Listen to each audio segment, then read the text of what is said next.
Mon frère, ma sœur, avez-vous atteint ce point où les larmes se sont taries, où les mots vous manquent, où vous levez les yeux au ciel et avez l'impression que Dieu est silencieux?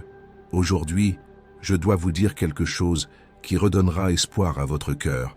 Peu importe ce que vous avez perdu, peu importe le nombre de portes qui se sont fermées, peu importe la durée de votre attente, Dieu ne vous a pas oublié. Et ce que je vais partager aujourd'hui est peut-être précisément la parole qui rallumera la flamme de votre foi. Bienvenue sur la chaîne Formule de la Richesse. Je sais que votre présence ici n'est pas le fruit du hasard. Vous traversez peut-être la période la plus difficile de votre vie. Vous avez peut-être déjà tout essayé en vain. Peut-être que votre situation financière ne vous laisse entrevoir que pénurie, dettes accumulées, opportunités manquées et rêves qui semblent s'éloigner. Et le pire, ce n'est pas le manque d'argent. Le pire, c'est de commencer à perdre espoir. C'est de prier, mais d'avoir l'impression que nos prières ne parviennent pas jusqu'au ciel. C'est d'ouvrir la Bible, mais de constater que les promesses semblent être faites pour les autres, jamais pour nous. C'est de voir les autres prospérer, tandis que nous continuons à lutter pour survivre. Vous êtes-vous déjà demandé pourquoi Dieu semble exaucer les prières des autres, mais pas les vôtres? Vous êtes-vous déjà demandé si vous aviez mal agi, si un péché caché bloquait vos bénédictions? Avez-vous déjà ressenti ce poids sur votre poitrine, ce sentiment de ne pas être digne, de ne pas être élu? Aujourd'hui, je souhaite vous transmettre une vérité essentielle. L'espoir que vous avez perdu n'est pas mort, il s'est seulement endormi. Et Dieu veut le réveiller maintenant. Car il y a une différence entre ne pas avoir d'espoir et perdre espoir. Quand on n'a jamais eu d'espoir, on accepte le malheur comme une fatalité. Mais quand on perd espoir, c'est parce qu'un jour on a cru. Et quiconque a cru une fois peut croire à nouveau. Ce que vous allez recevoir n'est pas qu'une simple parole de motivation. Ce n'est pas qu'un enseignement théorique. C'est une révélation profonde sur la nature de Dieu et sur la manière dont la foi agit même lorsque tout semble impossible. Vous apprendrez à prier quand les mots vous manquent, à faire confiance malgré l'absence de preuves, à persévérer quand le monde entier vous incite à abandonner. Et plus encore, vous serez guidé dans une prière puissante qui reconnectera votre esprit à la source de l'espérance. Car l'espérance ne dépend pas des circonstances. Elle repose sur la nature même de Dieu, et il est immuable. Alors, respirez profondément, préparez votre cœur. Ce qui va se passer ici pourrait marquer le début de votre renaissance. Ne quittez pas cette vidéo avant la fin, car chaque mot a été choisi spécialement pour vous qui êtes fatigués, brisés, mais qui gardez encore une lueur d'espoir. Maintenant, je vous invite à faire quelque chose avec moi. Affirmez votre foi. Peu importe son intensité, peu importe sa faiblesse, je vous invite à écrire en commentaire « Je crois encore au miracle ». Affirmez-le, car lorsque vous le proclamez, quelque chose se met en mouvement dans le monde spirituel. Allez-y, écrivez maintenant « Je crois encore au miracle ». Mais avant de vous montrer le chemin pour restaurer l'espoir, il y a quelque chose de fondamental que vous devez comprendre sur la nature de Dieu et sur la façon dont il agit précisément dans les moments d'impossibilité. La première vérité que vous devez graver dans votre cœur est celle-ci. Dieu excelle dans les situations impossibles. Non seulement il est capable de résoudre l'impossible, mais il choisit les moments les plus difficiles pour révéler sa gloire. Car lorsque la situation est impossible pour les hommes, Dieu a toute liberté d'agir sans que personne ne puisse lui voler sa gloire. Réfléchissez-y. Quand Abraham et Sarah étaient trop âgés pour avoir des enfants, quand Sarah avait dépassé l'âge de la ménopause, quand c'était biologiquement impossible, c'est précisément à ce moment-là que Dieu a tenu sa promesse et leur a donné Isaac. Pourquoi? Parce que personne ne pouvait l'attribuer à la chance, à la science ou à l'effort humain. C'était indéniablement la main de Dieu. Lorsque le peuple d'Israël était pris au piège entre la mer Rouge et l'armée égyptienne, sans issue naturelle, lorsque la mort semblait certaine, c'est alors que Dieu a fendu la mer. Pourquoi? Parce que face à l'impossible, la gloire lui appartient entièrement. Lazare était mort depuis 4 jours. Son corps dégageait une odeur nauséabonde, et même ses sœurs avaient perdu espoir. C'est alors que Jésus le ressuscita. Pourquoi? Parce que Jésus n'est pas venu seulement guérir les malades, il est venu montrer que même la mort, l'ennemi ultime, est soumise à son pouvoir. Comprenez-vous ce que cela signifie pour votre vie? Cela signifie que si votre situation semble désespérée, vous êtes précisément là où Dieu veut que vous soyez. Non pas pour vous détruire, mais pour vous révéler sa véritable nature. Car lorsque vous voyez Dieu agir dans l'impossible, votre foi en sera à jamais transformée. L'Évangile selon Luc, chapitre 1, verset 37, déclare « Car rien n'est impossible à Dieu ». Ce n'est pas qu'une simple formule. C'est une vérité absolue sur la nature de Dieu. Il n'est pas limité par les lois naturelles. Il n'est pas contraint par les statistiques. Il ne consulte ni l'économie, ni le gouvernement, ni votre compte bancaire, ni l'opinion d'autrui avant d'agir. Mais il y a une chose que vous devez comprendre. Lorsque la Bible dit que rien n'est impossible à Dieu, cela ne signifie pas que Dieu agira exactement comme vous l'avez imaginé, au moment que vous avez choisi. Cela signifie que Dieu a le pouvoir et la sagesse de transformer toute situation au moment opportun, de la manière appropriée et pour le bien de tous. Voici un point que beaucoup ignorent. Dieu n'accomplit pas de miracles pour satisfaire leur propre volonté. Il les accomplit pour accomplir la sienne. Et souvent, avant qu'un miracle ne se produise dans votre situation, Dieu doit en accomplir un en vous. Il doit transformer votre vision des choses, fortifier votre foi, purifier votre cœur et vous apprendre à dépendre de lui et non des circonstances. Car le plus grand miracle n'est pas de recevoir de l'argent. Le plus grand miracle, c'est de devenir quelqu'un qui fait confiance à Dieu, qu'on ait de l'argent ou non. Le plus grand miracle n'est pas une porte qui s'ouvre. Le plus grand miracle, c'est d'apprendre à adorer Dieu même quand la porte est fermée. Le plus grand miracle n'est pas un changement de circonstance. Le plus grand miracle, c'est la transformation de votre caractère pendant que vous attendez. Et c'est pourquoi beaucoup ne voient jamais le miracle, parce qu'ils veulent le résultat sans passer par le processus. Ils veulent la récolte sans semer. Ils veulent la victoire sans livrer le combat. Ils veulent la couronne sans porter la croix. Mais Dieu n'agit pas ainsi. Il utilise la vallée pour vous préparer à la montagne. Il utilise la pénurie pour vous apprendre à gérer l'abondance. Il utilise le désert pour vous libérer des idoles d'Égypte. Il utilise les retards pour fortifier votre foi et vous enseigner la patience. Alors je vous le demande maintenant, êtes-vous prêt à faire confiance à Dieu même lorsque vous ne comprenez pas le chemin? Êtes-vous prêt à prier même lorsqu'il semble que Dieu ne vous entende pas? Êtes-vous prêt à rester fidèle même lorsque la bénédiction n'est pas encore arrivée? Car la vérité est la suivante, rien n'est impossible à Dieu, mais il y a des exigences pour vous. Et ces exigences ne sont ni la perfection morale, ni les œuvres religieuses, ni les sacrifices excessifs. L'exigence est unique, la foi. Une foi qui fait confiance même sans voir. Une foi qui obéit même sans comprendre. Une foi qui demeure même quand tout s'écroule. Et cette foi, mon frère, ma sœur, ne vient pas de vos propres forces. Elle provient d'une source bien plus profonde. Et c'est de cette source que je dois vous parler maintenant, car sans elle, vous ne pourrez jamais traverser le désert qui s'étend devant vous. Permettez-moi de vous poser une question sincère.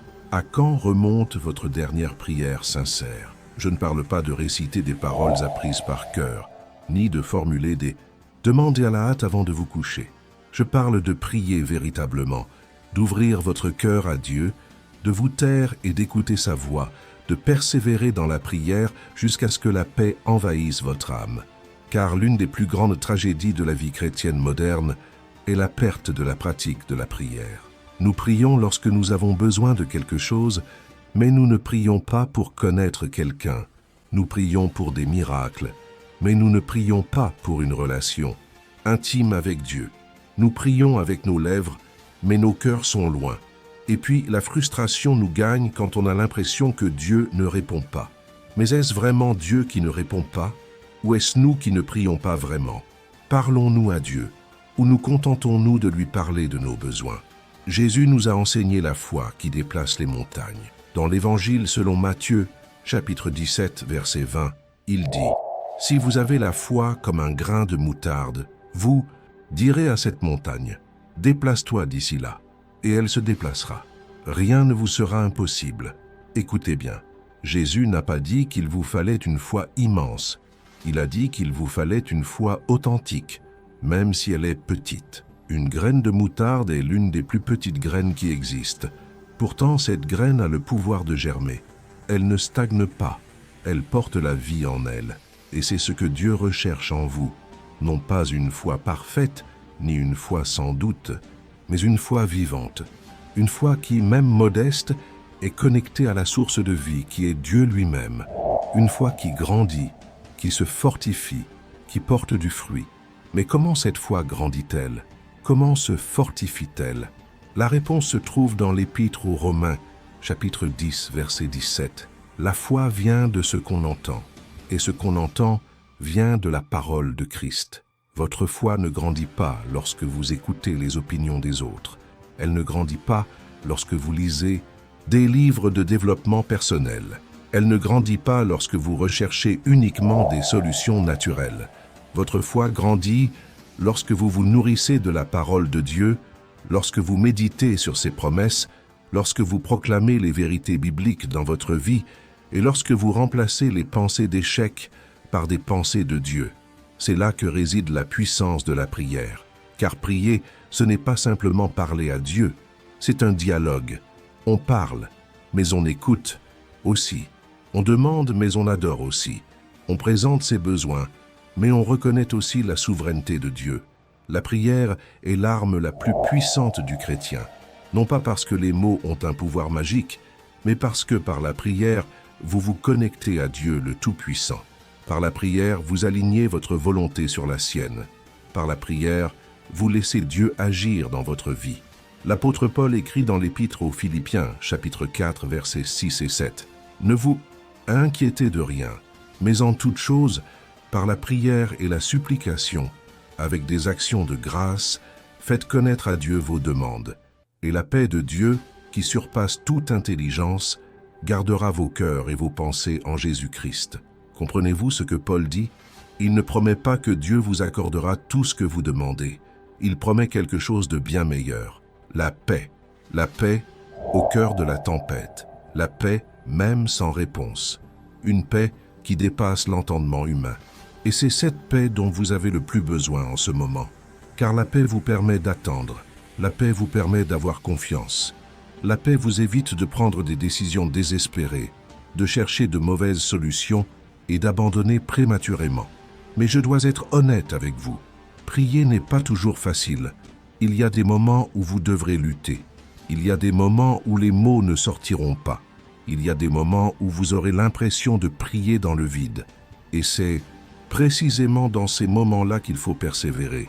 Jésus a enseigné la persévérance dans la prière à travers la parabole de la veuve maltraitée, dans l'évangile de Luc, chapitre 18. Cette femme n'a cessé d'aller trouver un juge inique, implorant justice, jusqu'à ce qu'il finisse par la lui accorder non par bonté, mais grâce à sa persévérance.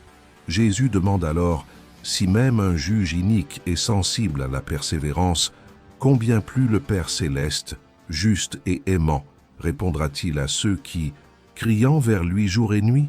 La question n'est pas de savoir si Dieu répondra. La question est, continuerez-vous à prier jusqu'à obtenir la réponse? Garderez-vous une foi ardente jusqu'à voir le miracle? Demeurerez-vous en présence de Dieu jusqu'à ce que vous soyez transformés par lui? Car il existe une prière qui change les situations, mais il en existe aussi une qui change les personnes. Et quand on change, les situations s'adaptent. Quand notre être intérieur se transforme, notre être extérieur commence à refléter cette transformation. Et maintenant, je veux vous montrer comment vous pouvez commencer à prier d'une manière qui non seulement présente des demandes, mais qui connecte véritablement votre cœur à celui de Dieu. Il y a une pratique de l'Église primitive que nous avons perdue au fil du temps, la dévotion. Je ne parle pas d'une lecture rapide de la Bible le matin. Je parle d'un moment intentionnel de communion avec Dieu, où l'on ralentit le rythme, où l'on fait taire Le monde extérieur est où l'on entre en sa présence avec révérence et espérance. Le temps de recueillement est un havre de paix pour l'âme. C'est un lieu de renouveau pour l'esprit, une transformation intérieure. C'est le moment où l'on cesse de vivre en pilote automatique et où l'on commence à vivre avec un but. Et lorsque le désespoir nous envahit, lorsque nous sommes perdus, lorsque nous ne savons plus quoi faire, c'est dans ce temps de recueillement que Dieu nous ramène à la raison. Permettez-moi de vous montrer comment pratiquer une méditation profonde qui vous reconnectera à l'espoir. Tout d'abord, il vous faut un lieu. Jésus nous l'a enseigné.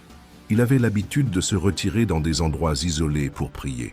Matthieu, chapitre 14, verset 23 dit « Après avoir renvoyé la foule, il monta sur la montagne, à l'écart, pour prier. » Il vous faut un lieu où vous pouvez être seul avec Dieu. Cela peut être une chambre, un coin du salon ou sous un arbre. Le lieu importe, moins que l'intention. Vous n'êtes pas là pour accomplir un rituel religieux. Vous êtes là pour rencontrer le Dieu vivant. Deuxièmement, vous avez besoin de silence. Éteignez votre téléphone portable. Éliminez les distractions. Fermez la porte. Le psaume 46, verset 10 dit « Arrêtez et sachez que je suis Dieu. » Dieu parle dans le silence. Il murmure quand le monde est silencieux. Et vous n'entendrez jamais sa voix si vous êtes constamment entouré de bruit. Troisièmement, commencez par la gratitude. Même si vous n'avez rien, vous avez Dieu. Et c'est tout. Le psaume 100, verset 4, nous enseigne. Entrez dans ses portes avec des actions de grâce, dans ses parvis avec des louanges. Rendez grâce à lui, bénissez son nom. Avant de demander, rendez grâce. Avant de vous plaindre, louez. Car lorsque vous commencez par la gratitude, votre perspective change. Quatrièmement, lisez la parole. Ne la lisez pas rapidement. Lisez lentement. Laissez chaque verset pénétrer votre cœur. Demandez à Dieu, « Que veux-tu me dire à travers ce texte ?» Et attendez en silence. Laissez le Saint-Esprit éclairer la parole pour vous. Cinquièmement, priez. Mais ne priez pas seulement avec vos lèvres. Priez avec votre cœur. Soyez honnête avec Dieu. Il sait déjà tout, alors inutile de faire semblant. Si vous êtes en colère, dites-le lui. Si vous êtes perdu, dites-le lui. Si vous êtes fatigué, dites-le lui. Dieu préfère votre honnêteté imparfaite à une religiosité factice. Voici un enseignement précieux que je souhaite partager avec vous. Lorsque les mots vous manquent pour prier, récitez les prières que Jésus nous a enseignées. Priez le Notre Père, non pas comme une simple répétition, mais comme une profession de foi. Chaque verset de cette prière recèle des vérités profondes sur qui est Dieu et ce qu'il veut accomplir dans votre vie. Lorsque vous priez « Notre Père qui es aux cieux », vous reconnaissez que Dieu n'est pas distant. Il est Père. Il prend soin de vous comme un père prend soin de son fils. Lorsque vous priez « Que ton nom soit sanctifié », vous placez Dieu au centre de votre vie et non vos besoins. Lorsque vous priez « Que ton règne vienne », vous déclarez vouloir que la volonté de Dieu prime sur la vôtre. Et lorsque vous priez « Donne-nous aujourd'hui notre pain quotidien », vous reconnaissez votre dépendance envers Dieu en toutes choses, pas seulement pour des miracles financiers, mais aussi pour le pain d'aujourd'hui, pour la force d'aujourd'hui, pour l'espérance d'aujourd'hui. Vous ne demandez pas la résolution de tous vos problèmes d'un coup. Vous demandez à Dieu de vous soutenir aujourd'hui, et c'est libérateur. Un autre texte puissant pour votre méditation est le psaume 91. Ce psaume est appelé le psaume de la protection divine. Lorsque vous vous sentez vulnérable, attaqué ou que la peur menace de vous paralyser, priez le psaume 91. Déclarez sur votre vie, celui qui demeure sous l'abri du Très-Haut repose à l'ombre du Tout-Puissant. Je dis à l'Éternel, tu es mon refuge et ma forteresse, mon Dieu en qui je me confie. Comprenez-vous ce que cela signifie? Cela signifie que lorsque vous demeurez en la présence de Dieu, lorsque vous faites de lui votre refuge, aucune arme forgée contre vous ne prospérera. Non pas parce que vous êtes fort, mais parce qu'il est fort. Non pas parce que vous êtes protégé par des murs, mais parce que vous êtes protégé par Dieu lui-même. Puis, après avoir prié, terminez votre temps de recueillement par un moment d'écoute. Ne partez pas précipitamment. Restez là en silence, dans l'attente. Parfois, Dieu vous parlera à travers une paix profonde, parfois par une émotion qui touchera votre cœur, parfois par un verset qui illuminera votre esprit. Mais il vous parlera. Si vous attendez, il vous parlera. Et maintenant, je vous invite à faire quelque chose avec moi. Je vous invite à affirmer votre dépendance envers Dieu. Écrivez en commentaire « Dieu est mon refuge ». Affirmez-le maintenant, car en l'affirmant, vous prophétisez sur votre propre vie. Allez-y, écrivez « Dieu est mon refuge ». Maintenant que vous comprenez l'importance de la dévotion, de la prière et de la parole, il y a quelque chose d'encore plus profond que je dois vous révéler sur la façon dont Dieu agit dans la vie de ceux qui sont sans espoir. L'une des questions qui tourmente le plus le cœur de celui qui souffre est la suivante. Pourquoi Dieu tarde-t-il? Pourquoi, s'il est tout-puissant, s'il est plein d'amour, s'il a fait une promesse, n'agit-il pas plus tôt? Pourquoi laisse-t-il la souffrance se prolonger? Pourquoi permet-il que la situation s'aggrave avant de s'améliorer? Et je dois vous dire une vérité que vous n'aurez peut-être pas envie d'entendre, mais qui vous libérera. Le délai de Dieu n'est pas son absence. Son délai ne signifie pas qu'il vous a oublié. Le plus souvent, ce délai est la plus grande preuve d'amour qu'il puisse vous témoigner. Car Dieu ne se contente pas de résoudre votre problème. Il se soucie de vous préparer à la solution. Il ne veut pas simplement vous donner du poisson. Il veut vous apprendre à pêcher. Il ne veut pas simplement ouvrir une porte. Il veut vous transformer en la personne prête à franchir cette porte. Considérons l'histoire de Joseph. Dieu lui avait fait une promesse. Il rêvait d'une grande grandeur, que sa famille se prosternerait devant lui. Mais que s'est-il passé? Il a été vendu comme esclave par ses propres frères. Accusé à tort, il a été jeté en prison. On l'a oublié pendant des années. Où était Dieu durant tout ce temps? Dieu était exactement là où il avait toujours été, souverain. Mais Dieu se servait de cette épreuve pour transformer un jeune homme arrogant en un dirigeant humble. Dieu utilisait cette captivité pour préparer Joseph à régner sur un royaume. Dieu se servait de cette souffrance pour développer en Joseph un caractère empreint de compassion et de sagesse qu'il n'aurait jamais acquis autrement. Et lorsque le moment opportun arriva enfin, Joseph fut non seulement exalté, mais aussi placé exactement là où Dieu l'avait prévu dès le départ. Sauver non seulement sa famille, mais des nations entières de la famine. Joseph le comprenait. C'est pourquoi il put dire à ses frères dans la Genèse, chapitre 50, verset 20, « Vous aviez l'intention de me faire du mal, mais Dieu l'a transformé en bien pour accomplir ce qui se réalise aujourd'hui, sauver de nombreuses vies. » Vous comprenez? Ce qui semblait être de l'abandon était en réalité une préparation. Ce qui semblait être de la malveillance était en fait un dessein. Ce qui semblait être un retard était une période de transformation. Et la même chose vous arrive en ce moment. Isaïe chapitre 40 verset 31 nous fait une promesse puissante. « Mais ceux qui espèrent en l'Éternel renouvellent leur force. Ils prennent leur vol comme les aigles. Ils courent et ne se lassent point. Ils marchent et ne se fatiguent point. » Attardons-nous sur le mot « espérance ». Il ne s'agit pas d'une attente passive, résignée et désespérée, mais d'une attente active, confiante et pleine d'espoir. Attendre le Seigneur, c'est garder sa foi vivante pendant l'attente. C'est continuer à obéir même sans résultat visible. C'est louer Dieu avant même la victoire. C'est croire qu'il œuvre en secret, même quand rien ne se manifeste. Et savez-vous ce qui se passe quand on attend ainsi? On retrouve des forces, pas seulement physiques, mais aussi spirituelles, émotionnelles et mentales. On devient capable d'affronter ce qui nous aurait détruits auparavant. On devient capable d'endurer ce qui nous aurait brisés auparavant. On devient capable de surmonter ce qui nous aurait vaincus auparavant.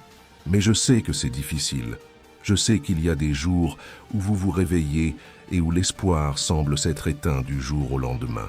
Je sais qu'il y a des moments où, face à la situation, vous pensez « je n'en peux plus, je n'ai plus de force, je n'y crois plus ».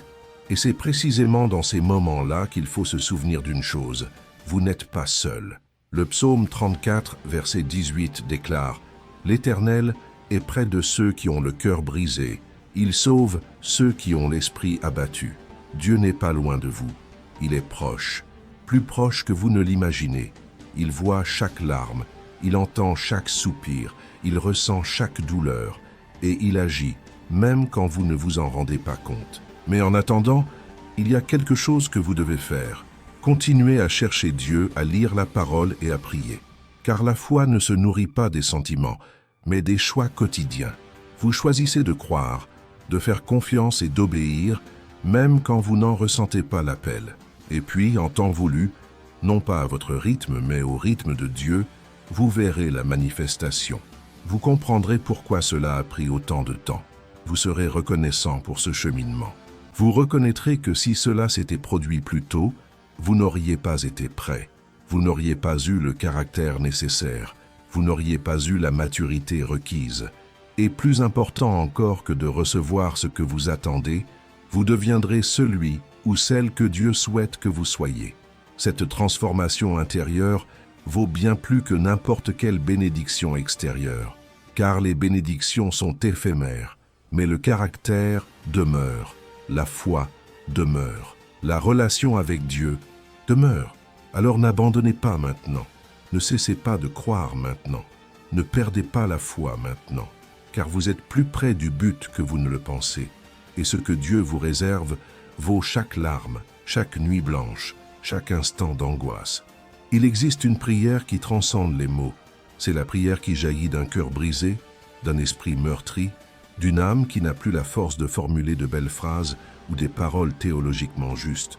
C'est la prière dont parle Paul dans l'Épître aux Romains, chapitre 8, verset 26. De même aussi l'Esprit nous aide dans notre faiblesse, car nous ne savons pas ce qu'il faut demander dans nos prières, mais l'Esprit lui-même intercède pour nous par des soupirs inexprimables. Peut-être êtes-vous ici en ce moment même. Peut-être avez-vous tellement prié que les mots vous manquent. Peut-être avez-vous tellement crié que votre voix est lasse. Peut-être avez-vous versé tant de larmes que vos yeux sont secs. Et maintenant vous êtes là en silence, avec un immense vide au fond de votre poitrine, sans savoir quoi dire, sans savoir quoi faire.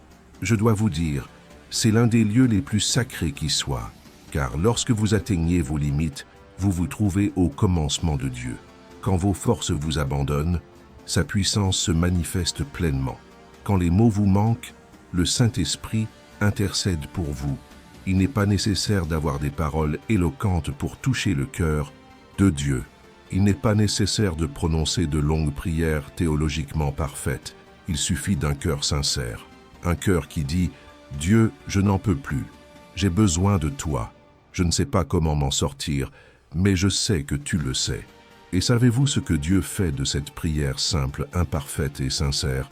Il l'entend, il lui accorde de la valeur, il y répond. Car Dieu n'est pas impressionné par votre éloquence, mais par votre sincérité.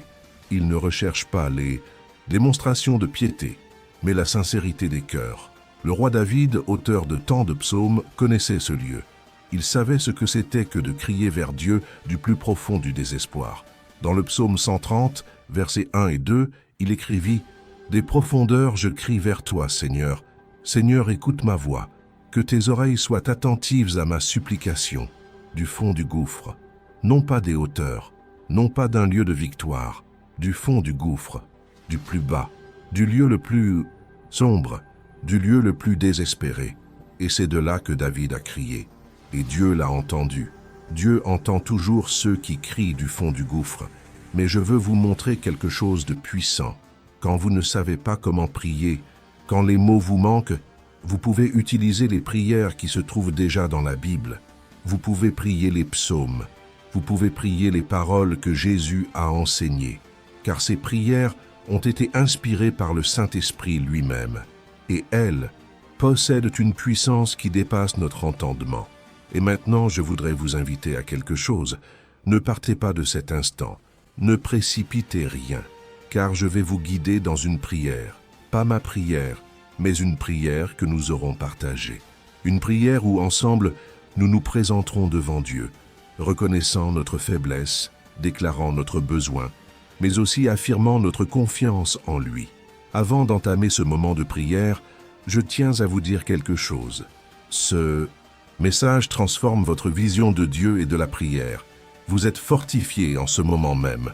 Alors, s'il vous plaît, aimez cette vidéo, car ce geste n'est pas seulement un soutien à la chaîne, c'est aussi la reconnaissance que ce message vous touche profondément. Et abonnez-vous, car vous trouverez ici des enseignements qui nourriront votre foi et renouvelleront votre espérance. Maintenant, suivez-moi. Vous pouvez garder les yeux ouverts, mais je veux que vous prépariez votre cœur, car ce que nous allons faire n'est pas un rituel, c'est une rencontre, c'est une communion, c'est un abandon. Pose ta main sur ta poitrine, sens ton cœur battre, ce cœur fatigué, mais qui bat encore, ce cœur blessé, mais qui garde la foi, ce cœur brisé, mais qui cherche encore Dieu. Et maintenant, priez avec moi. Ne vous contentez pas de répéter les mots, ressentez-les pleinement. Laissez-les jaillir du plus profond de votre être. Père céleste, nous venons devant toi, non pas comme ceux qui ont les réponses, mais comme ceux qui ont des questions. Non pas comme ceux qui ont de la force, mais comme ceux qui en ont besoin. Non pas comme ceux qui sont victorieux, mais comme ceux qui ont besoin de la victoire. Seigneur, nous avons perdu espoir. Nous avons tout essayé et pourtant rien ne semble changer. Nous avons tant prié. Et pourtant tu ne sembles pas nous entendre. Nous avons eu une confiance aveugle, et pourtant nous avons l'impression d'être abandonnés. Mais aujourd'hui, à cet instant précis, nous choisissons de croire à nouveau. Nous choisissons de faire confiance à nouveau. Nous choisissons d'espérer à nouveau, car nous savons, au plus profond de nos cœurs, que tu es fidèle. Nous savons que tu ne mens pas. Nous savons que tes promesses ne manquent jamais. Et même si tout autour de nous crie le contraire, nous proclamons « Tu es Dieu, tu es souverain, tu es à l'œuvre, et en son temps, nous verrons ta gloire. Seigneur, ravive notre espérance, renouvelle nos forces, donne-nous la foi pour croire en l'impossible, donne-nous le courage de persévérer, donne-nous la paix qui surpasse toute intelligence, et surtout, donne-nous un cœur qui te cherche non seulement pour recevoir des grâces, mais aussi pour ta présence. Car nous reconnaissons, tu es plus grand que nos problèmes, tu es plus puissant que nos circonstances, tu es plus fidèle que nos sentiments, et nous nous remettons entièrement entre tes mains. Nous te confions nos dettes, nos peurs, nos doutes, nos luttes. Reçois-les, Seigneur, et que ta volonté parfaite s'accomplisse en nous. Au nom de Jésus, Amen. Après avoir prié, après avoir crié votre détresse, après vous être abandonné à Dieu, il y a une chose essentielle à faire, s'accrocher aux promesses de Dieu. Car vos sentiments fluctueront. Les circonstances resteront difficiles pendant un certain temps. L'ennemi tentera de semer le doute dans votre esprit. Mais les promesses de Dieu demeurent fermes, inébranlables, éternelles. La parole de Dieu n'est pas comme la parole de l'homme. Nombre chapitre 23, verset 19 déclare « Dieu n'est point un homme pour mentir, ni un fils d'homme pour se repentir. Ce qu'il dit, ne le fait-il pas? Ce qu'il promet, ne l'accomplit-il pas ?» Cela signifie que chaque promesse que Dieu a faite dans la Bible est valable pour vous aujourd'hui. Ce ne sont pas simplement de belles paroles écrites il y a des milliers d'années. Ce sont des vérités vivantes, actives et puissantes qui s'appliquent à votre vie en ce moment même. Et lorsque vous vous accrochez à ces promesses, lorsque vous les proclamez sur votre vie, lorsque vous fondez votre foi sur elles et non sur vos circonstances, une transformation profonde se produit. Permettez-moi de vous présenter quelques promesses que vous devez graver dans votre cœur. Dans Jérémie chapitre 29 verset 11, Dieu dit « Car je connais les projets que j'ai formés pour vous, dit l'Éternel, projets de paix et non de malheur, afin de vous donner un avenir et de l'espérance. » As-tu entendu? Dieu a des projets pour toi. Non pas des projets de destruction, mais des projets de prospérité. Non pas des projets d'abandon, mais des projets d'avenir. Non pas des projets de désespoir, mais des projets d'espérance. Et ces projets ne dépendent pas de l'économie de ton pays. Ils ne dépendent pas du gouvernement. Ils ne dépendent pas de tes capacités. Ils ne dépendent que d'une seule chose, la fidélité de Dieu. Une autre promesse puissante se trouve dans Philippiens chapitre 4 verset 19 « Et mon Dieu pourvoira à tous vos besoins selon sa richesse, avec gloire en Jésus-Christ. » tous vos besoins. Pas seulement quelques-uns, pas les plus insignifiants, tous, et non pas en fonction de votre compte en banque, non pas en fonction de votre salaire, selon sa glorieuse richesse. Et la richesse de Dieu est sans limite. Dans le psaume 37, verset 25, David témoigne « J'étais jeune, et maintenant je suis vieux. Je n'ai jamais vu le juste abandonné, ni sa descendance mendier son pain. » C'est une promesse. Le juste ne sera pas abandonné. Si vous cherchez Dieu sincèrement, si vous vivez dans la droiture, si vous avez confiance en lui, vous ne serez pas abandonné. Cela peut prendre du temps. Il peut sembler qu'il n'y ait aucune issue. Mais Dieu pourvoira à vos besoins. Mais voici ce que beaucoup ignorent. Ces promesses sont assorties de conditions. Non pas des conditions impossibles, ni des exigences de perfection, mais des conditions liées à l'état d'esprit.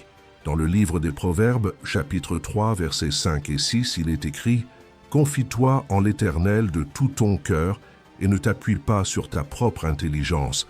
Reconnais-le dans toutes tes voies et il aplanira tes sentiers. » La condition est la confiance, non pas la compréhension car vous ne comprendrez jamais tout, non pas le contrôle car vous ne contrôlez pas tout, mais la confiance. La confiance que Dieu sait ce qu'il fait, la confiance qu'il est souverain, la confiance qu'il accomplira sa parole, et de le reconnaître en toutes circonstances, pas seulement dans la facilité, pas seulement dans les moments de victoire, mais en toutes circonstances, dans la vallée obscure, dans l'épreuve difficile, dans la longue attente, reconnaître qu'il est Seigneur là aussi, qu'il est présent là aussi, qu'il agit là aussi. Et lorsque vous faites cela, lorsque vous lui faites confiance et le reconnaissez, il aplanit votre chemin. Il ne promet pas d'éliminer tous les obstacles, mais il promet de vous guider à travers eux. Il ouvrira un chemin là où il semble n'y en avoir aucun, des portes là où il n'y a que des murs, et pourvoira à vos besoins là où règne la pénurie. Mais je dois vous mettre en garde. L'ennemi tentera de vous dérober ses promesses. Il sèmera le doute dans votre esprit. Il se servira de personne pour vous décourager. Il pointera du doigt les circonstances et dira « Vous voyez, Dieu n'accomplit rien. » Et c'est précisément à ce moment-là que vous devez faire ce qui est écrit dans Éphésiens, chapitre 6, verset 16. En plus de tout cela, prenez le bouclier de la foi, avec lequel vous pourrez éteindre tous les traits enflammés du malin. Le bouclier de la foi dans les promesses, la foi dans le caractère de Dieu.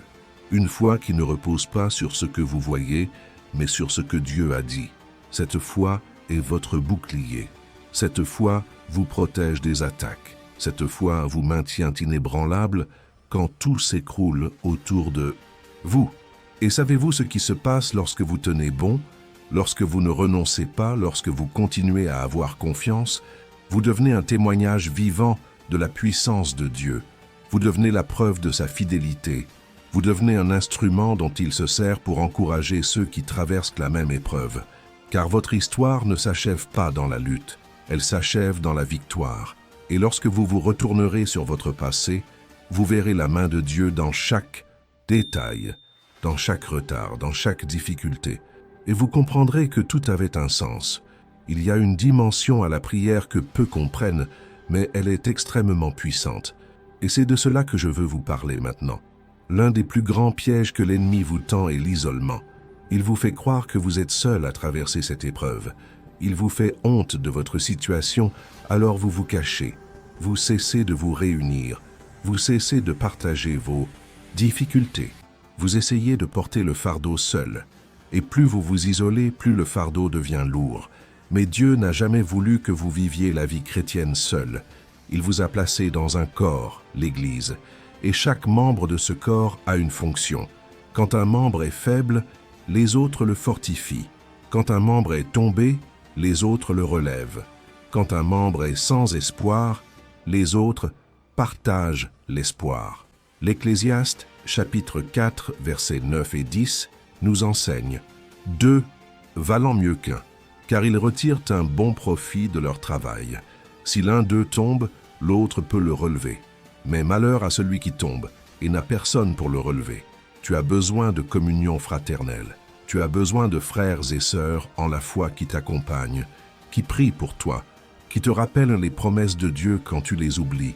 Tu n'as pas été créé pour être un chrétien solitaire. Tu as été créé pour faire partie d'une famille. La prière collective recèle une puissance extraordinaire. Jésus a dit dans Matthieu chapitre 18, verset 20, « Car là où 2 ou 3 sont réunis en mon nom, je suis au milieu d'eux.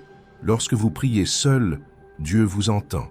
Mais lorsque 2 ou 3 se réunissent en son nom, une présence particulière se manifeste, une puissance décuplée, une onction collective capable de déplacer des montagnes. C'est pourquoi l'Église primitive était si puissante. Ses membres ne priaient pas individuellement. Ils se réunissaient pour prier ensemble. Le livre des Actes, chapitre 2, verset 42, décrit « Ils persévéraient dans l'enseignement des apôtres, dans la communion fraternelle, dans la fraction du pain et dans les prières. » La prière était une pratique collective et non seulement individuelle. Et lorsqu'ils priaient ensemble, des choses extraordinaires se produisaient. Dans les Actes des Apôtres, chapitre 4, lorsque Pierre et Jean furent menacés par les autorités et relâchés, ils retournèrent dans leur communauté et prièrent ensemble. Et que se passa-t-il? Le verset 31 dit « Après qu'ils eurent prié, le lieu où ils étaient réunis trembla. Ils furent tous remplis du Saint-Esprit et annoncèrent la parole de Dieu avec assurance. » Vous comprenez? La prière collective n'apporte pas seulement des réponses individuelles. Elle transforme l'atmosphère. Elle insuffle de la force. Elle libère l'onction. Elle fortifie la foi de tous les participants. Alors, si vous vous sentez isolé, renouez avec les autres. Trouvez une église, un groupe de prière, des frères et sœurs dans la foi qui peuvent vous accompagner. Partagez vos difficultés. Demandez qu'on prie pour vous. Laissez les autres intercéder pour vous et intercédez aussi pour les autres.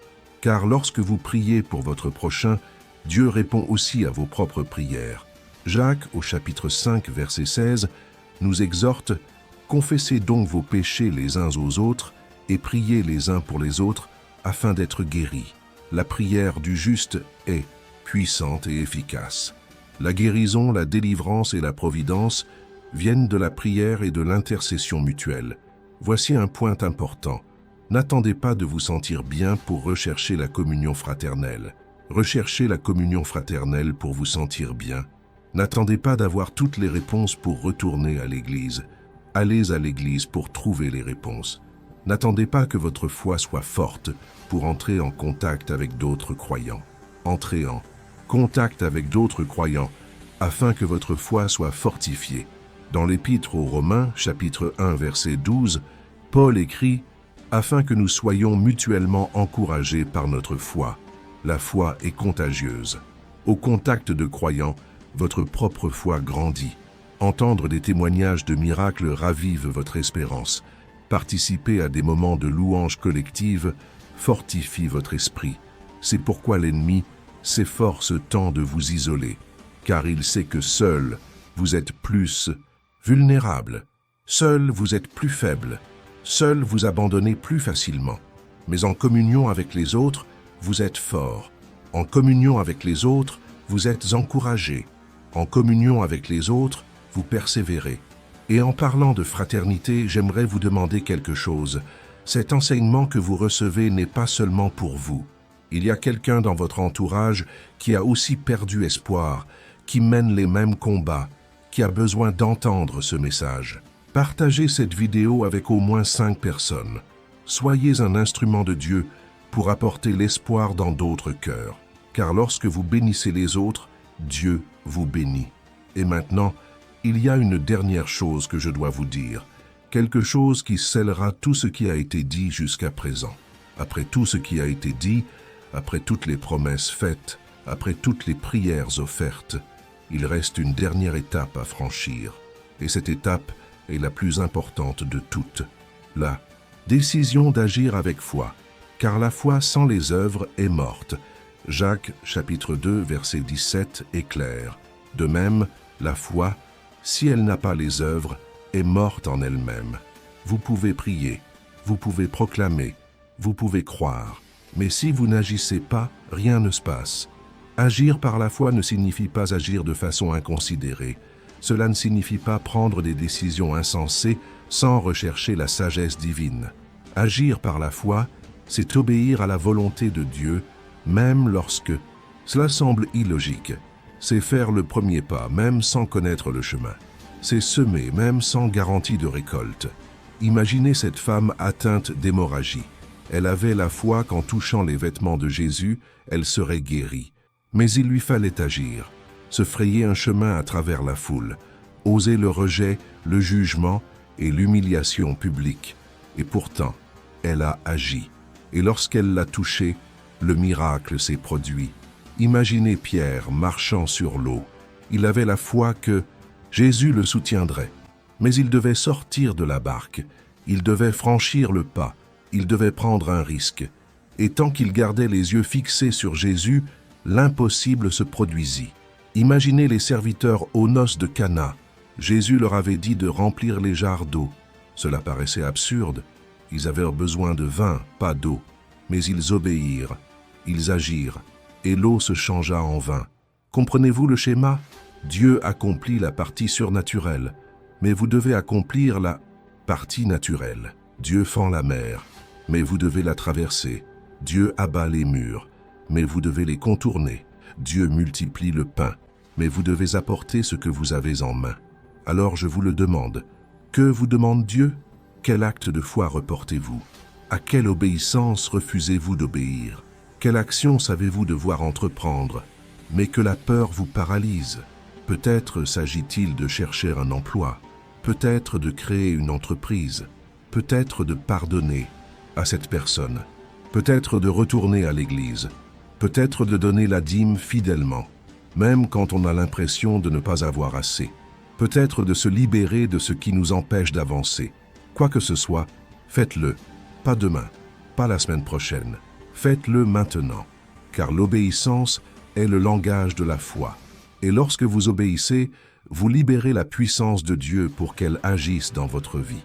Dans le livre de Josué, chapitre 1, verset 9, Dieu ordonne « Ne t'ai-je pas donné cet ordre? Sois fort et courageux. Ne crains rien et ne t'effraie point, car l'Éternel, ton Dieu, est avec toi partout où tu iras. » Dieu n'a pas dit que le chemin serait facile, mais il a promis d'être avec vous, et cela suffit. Alors lève-toi.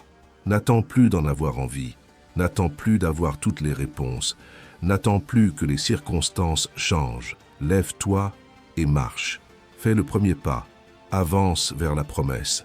Et tandis que tu marches, tu verras la mer s'ouvrir devant toi. Car Dieu n'attend pas que vous soyez prêts. Il attend que vous soyez disposés. Il n'attend pas que vous possédiez toutes les qualités requises. Il attend que vous soyez obéissants. Il n'attend pas que vous soyez parfaits. Il attend que vous soyez fidèles. Et lorsque vous êtes fidèles dans les petites choses, il vous confie beaucoup. Lorsque vous êtes fidèles dans les choses naturelles, il libère le surnaturel.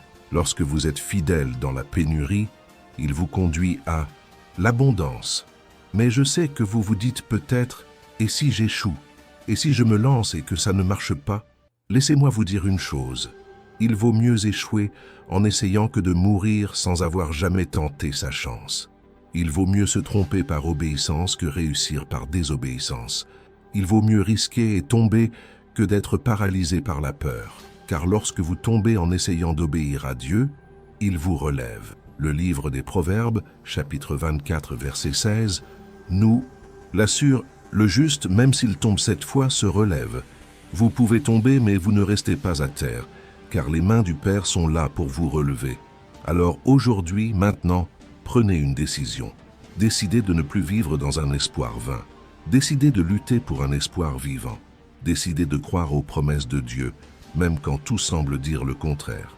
Décidez d'obéir, même sans comprendre. Décidez de faire confiance, même sans voir. Car lorsque vous prenez cette décision, lorsque vous vous engagez, lorsque vous plantez votre drapeau, le ciel répond.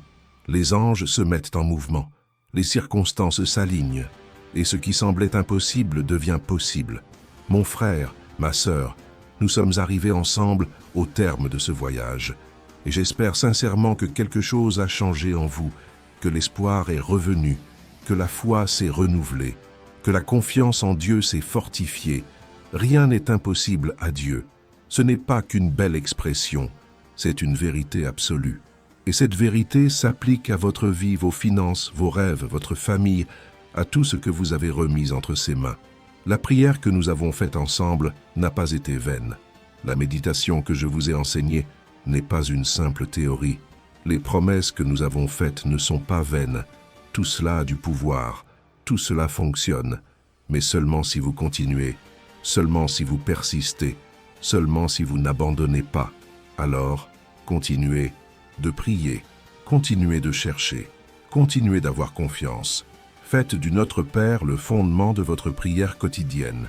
Invoquez le psaume 91 comme protection pour votre vie. Maintenez votre routine spirituelle. Recherchez la communion fraternelle et agissez avec foi. Et maintenant, en signe de foi, écrivez en commentaire « Je crois que Dieu me redonne espoir ». Affirmez-le, prophétisez-le sur votre vie. Ce message fortifie votre esprit en ce moment même. Vous êtes en train de renaître. Laissez un j'aime pour que davantage de personnes puissent recevoir ce message d'espoir. Et abonnez-vous à cette chaîne, car vous y trouverez toujours des enseignements qui nourrissent votre foi et transforment votre vie. Et dans la prochaine vidéo, je dois vous montrer quelque chose d'important. Quelque chose qui vous éclairera encore davantage sur la manière de cheminer avec Dieu dans les moments difficiles. Ne partez pas maintenant. Cliquez sur la vidéo qui apparaît à l'écran et poursuivons ce chemin de foi avec moi, car ce qui va suivre pourrait bien être exactement ce dont vous avez besoin pour la prochaine étape. Allons-y ensemble. À bientôt.